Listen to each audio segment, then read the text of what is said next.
además tiene que ver mucho con el relato, ¿no? Porque me parece que en la agenda de los argentinos hay otra agenda. Me parece a mí, Juancito, creo que sí, conmigo, que es el desempleo, la falta de laburo, cuidar el empleo, el llegar a fin de mes, los alimentos. No es la agenda de inseguridad, mafia, narcotráfico. No, e incluso si tomáramos la agenda corrupción. de inseguridad, los datos tampoco favorecen al gobierno, lo hemos mostrado esta semana. Pero él dijo Macri, inseguridad, corrupción, narcotráfico y mafias. Ahora, Ariel Aguilar es empresario pyme y hemos hablado tantas veces, y el gran problema que tienen las pymes es el crédito, la falta de crédito, el cambio de cheques, una economía, el falta de consumo, es tremendo. Gracias por la invitación. Mira, Antonio, claramente lo hablamos, ¿no? Pero hoy leía dos noticias, colocan letras por 52.000 millones, ¿verdad? Lo habrán dicho ustedes. Y que suben las acciones un 10,5% de los bancos. Así es. Esto es lo que te marca quiénes ganan en este proyecto político. No incluye a la industria claramente. Los números que acabas de dar, que todos tenemos lo de la industria. A ver, 14 meses de caída de la industria, 11 meses de caída del consumo. Digo, son diagnósticos que ya conocemos. Lo que tenemos que tener claro es que cuando vemos estos números del sector financiero, está claro que para quién gobierna este gobierno precisamente. Por eso me parece que con este gobierno ninguna pyme tiene destino, no tiene futuro, porque no tiene un proyecto industrial, claramente. Ahora, ¿cómo se reconstruye una economía donde no hay consumo, los alimentos son carísimos, la nafta es carísima, la leche más cara que la nafta? Absolutamente, no, pero además, en la línea de lo que él dice y con lo que vos decís, hasta ciertas noticias que venden como positivas tienen un costado claramente negativo que lo ocultan. El tema de los meses que llevamos de superávit. Yo vengo diciendo hace rato que este es un superávit comercial no virtuoso, porque claramente está basado en la recesión, esencialmente. Pues fíjate que las importaciones que más caen son las importaciones que son los insumos para la producción.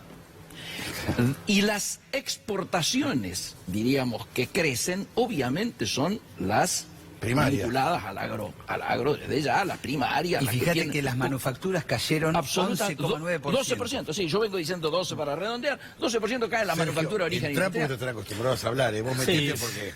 Sí, a mí me preocupa que el veranito que tanto fogoneó el gobierno haya durado esto, ¿no? Estos 2 meses de relativa estabilidad cambiaria, y ahora ya se despertó el dólar, ¿no? Este coma inducido en el cual había entrado a un costo muy alto, esto hay que decirlo, ¿no? Porque sí, claro, además de las licitaciones de 60 millones de parte del Tesoro, también implicó pagar una tasa de interés impresionante. Hoy licitó letras en pesos el Tesoro y pagó 65%, ¿no? Pegó la vuelta... 65%. Pegó la vuelta la LELIQ, que habíamos pensado que había alcanzado ya un techo, pero volvió a pegar la vuelta, verifica 5 días consecutivos de aumento, y esto la verdad que tiene canales de transmisión al sector real de la economía, ¿no? Porque si quedara solamente en la esfera de lo financiero sería casi una anécdota. Ahora, bueno, ustedes lo saben mucho más, ¿no? ¿Cuánto sale hoy en día descontar un documento? ¿Qué incidencia tiene eso a la hora de renovar capital? Se pierde la rentabilidad. Yo siempre lo digo porque me parece... cheque hoy? No, pero parece un chiste. Pero tomale un cliente un cheque a 120 días, porque tenés que vender. Tómalo. Toma un cheque de 100.000 pesos, va a ser que te quedan 80, 81, 82. Se pierde la rentabilidad. Entonces, esto... A ver, vamos a entenderlo desde este lugar. Cuando uno ve todos estos números, 140.000 empleos del sector industrial que se perdieron. ¿Está bien? Más de 200.000 puestos en general. Crece el empleo público. Crece la parte de asistencialismo. Digo, un gobierno que decía planero al gobierno... ¿Se acuerdan de eso, no? Bueno, ok. ¿Por qué crece ese sector? ¿Por qué el asistencialismo que le dicen? Por estos puestos de trabajo que estamos perdiendo. Por eso te digo, pero además, que la tasa incide en el día a día de cada una de las pymes. Pero además, en la línea de lo que él dice, nosotros estamos evaluando. Cuando hicimos la primera marcha, ni una pyme menos, estaban muriendo 15 pymes por día. Cuando hacemos la segunda marcha, ahora hace 3, 4 meses atrás, estaban muriendo alrededor de 30. Hoy estamos en un promedio de alrededor de 50, casas más, casas menos. El INDEC te reconoce 43. El INDEC te reconoce. Pero además ya no es un tema, ya no es un tema solo de las pymes. Para que el señor Méndez, expresidente de la Unión Industrial Argentina, que además lo mandan a hablar a él en representación de los grandes, porque el presidente por una formalidad no puede decir las cosas. Porque es un ex, lo mandan a Claro, claro. Entonces, pero que diga las cosas que dice, que llegue a comparar esto. ¿Quieres escucharlo? Mira, escuchémoslo, mirá, ahí va, Héctor Méndez.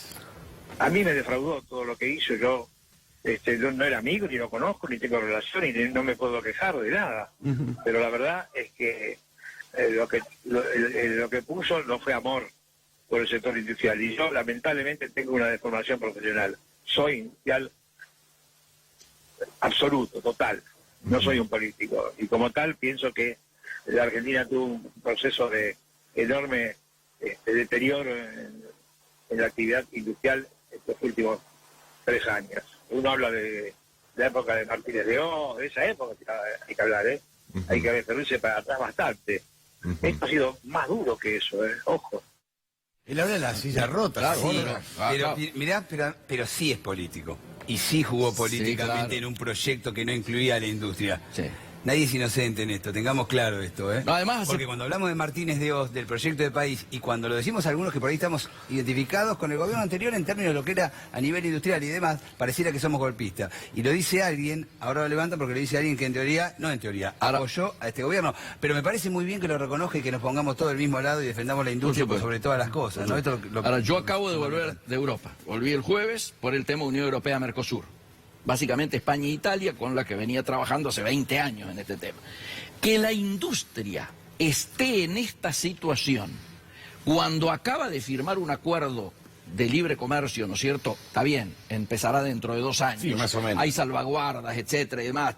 Tiene todo un proyecto. Pero nosotros necesitaríamos estar hoy produciendo un efecto exactamente inverso al que estamos viviendo. Si vamos a tener que competir cuando terminemos en el arancel cero, ¿no es cierto?, cuando sea una zona de libre comercio, que obviamente esto genera oportunidades, cadenas de valor a las que nos vamos a integrar, etcétera, más, pero para esto tendríamos que estar en una situación hoy de fortalecimiento ahora, y no Miguel, de debilidad. Ahora, Miguel, Sergio, Ariel, ahora, el gobierno yo creo que lo piensa como la Argentina es un gran proveedor de productos primarios y que acá entre todo lo que hay que discutir. Sí, pero eso no cierra de ningún lado. A ver, en relación a esto que decía Miguel, hoy tenés a los principales líderes globales defendiendo su producción nacional. Hoy, el día de hoy, Donald Trump se expresó de forma muy contraria a la OMC, una de las principales instituciones a la hora de regular el comercio internacional. Si son los principales líderes globales, las principales potencias del mundo, las que rechazan esta forma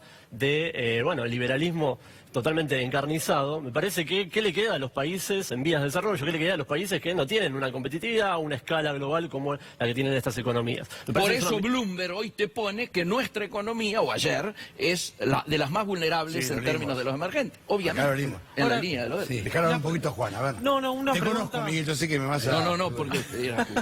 una pregunta fundamentalmente para esta ala de la mesa, si se quiere, para Sergio y para Ariel. ¿Cuánto se tarda en normalizar las variables? Digo, suponiendo un triunfo de Alberto Fernández que lo que promete es volver a la normalidad, o de Roberto Lavagna que dice con estas tasas no es posible, se está ahogando a las pymes. ¿En cuánto tiempo, por ejemplo, Ariel va a una financiera y puede descontar un cheque sin que le quiten toda la rentabilidad? Bueno, yo te agradezco primero, vos lo vas a responder más en términos económicos, pero yo quiero ir a la vida real de esto. Mira, hay una medida de contingencia que hablamos nosotros en todos los sectores pymes y que tiene que ver con la primera etapa. Sí. Y si planteamos un esquema de tasas del 20 al 25%, una administración del comercio exterior no cierre de fronteras, ¿está claro? Razonable. Parar con este aumento de las tarifas que hacen inviable la producción y reactivar el consumo y el mercado interno un poco, no va a ser la solución, pero sí va a ser el primer alivio. Ahora sí, después tenés que ir claramente, y lo voy a explicar mejor Sergio, a medidas coyunturales estructurales de derechos y reintegros, por ejemplo, de trabajar sobre cada una de las cadenas de valor, de trabajar sobre los costos de logística. Ahí yo coincido con Macri, ¿ves? Cuando él dice que el problema son los costos de logística. Ahora él dice que el problema son los sueldos de los trabajadores. Y yo digo que tiene que ver con los combustibles y los peajes, con hacer corredores logísticos en las afueras. Digo, hay mucho para discutir en las estructurales. Sergio. Sí, sin lugar a dudas, seguís teniendo una macroeconomía de emergencia, ¿no? El hecho de que en los 2 últimos meses, hasta esta semana, se haya moderado la suba del tipo de cambio, no saca la situación de un contexto de emergencia.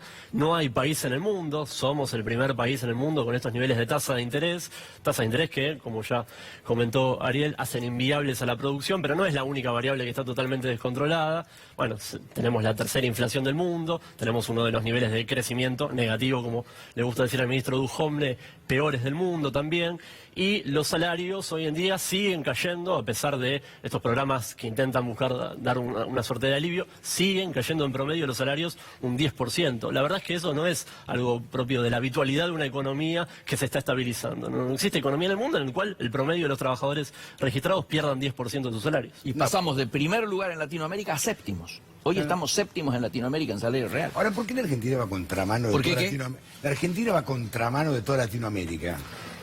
Bueno, habitualmente solían decir que había varias economías, ¿no es cierto?, excepto Japón y Argentina, ¿no es cierto? O sea, siempre singulares fuimos siempre. Ahora, pero yo creo que aquí claramente ha habido error de diagnóstico. Algunos dicen que no son equivocaciones, sino que fue premeditado buscar esto, ¿no es cierto? Esto es criterios. Martínez Dios fue premeditado. No, Martínez Dios fue premeditado. Estamos hablando ahora de esta situación. Y me parece que lo que claramente ha faltado es la posibilidad de un proyecto nacional en el cual todos los sectores acordaran. Si no hay un acuerdo político, económico y social, bueno, esta situación se va a repetir. Por eso nosotros... Es parte de la discusión de lo que viene. De lo que viene, absolutamente. Fuera de las medidas, esto vamos a tener que sentarnos a discutir. Cuando nos plantea el gobierno que el gran problema nuestro es la reforma laboral, no se puede ni pensar en este esquema, en este marco que tiene una reforma laboral. Uno puede hablar de actualizar los convenios y demás, pero hoy, planteada por el gobierno, implica menos consumo, menos mercado interno. Tenemos que discutir un montón de temas y creo que es parte de la etapa que viene. Y parte de la etapa que viene es un empresario comprometido con un proyecto nacional de industria. Si nosotros no tenemos al empresario transformado en un sujeto político, capaz de trabajar en cada uno de los municipios, de las provincias, de la nación, por un proyecto de industria, va a volver a pasar lo mismo. Creo que salvo un par, el resto está de acuerdo en volver a la industria, ¿no? Sí, a mí me parece muy relevante eso, Gallego, porque más allá de las cuestiones políticas, obviamente, que atraviesan la cuestión, hoy hay dos bloques muy bien definidos. Hay un bloque que cree en la industria, cree en que la reactivación de la economía solamente se puede dar a partir del consumo, de fortalecer la demanda agregada, de fortalecer el mercado interno. Hay otro bloque que piensa que esto se soluciona acelerando, ¿no? Apostando por las finanzas, apostando por favorecer al sistema financiero, y más allá de nuevo de las cuestiones políticas, me parece que eso está saldado en la postura de muchos empresarios del segmento industrial que, a pesar de que no tenían una afinidad con la administración anterior, hoy en día se manifiestan abiertamente contra este modelo económico. No, pero además, lo que pasa es que se está destruyendo. Claro. Se está destruyendo. Gallego, yo quiero tomar lo que decía él en cuanto al rol del empresariado. Simbólicamente, en una ciudad como Buenos Aires, que tiene el 97% de su aparato productivo en manos de pyme, de servicios, comerciales, industriales, yo venía pensando, cuando todavía era candidato a jefe de gobierno, anunciar en el país que iba a llevar de candidato a vicejefe de gobierno a un empresario pyme, Silverstein, Raúl. Y iba a anunciar, ¿por qué? Porque entendía que había que dar esa señal de un compromiso de la pequeña y mediana empresa y de la producción con la política. A mi juicio este era el mejor, la mejor manera de hacerlo para que se comprendiese la importancia. Tengo que cerrar, les agradezco muchísimo que hayan venido, de verdad. Hacemos la última pausa, ya venimos.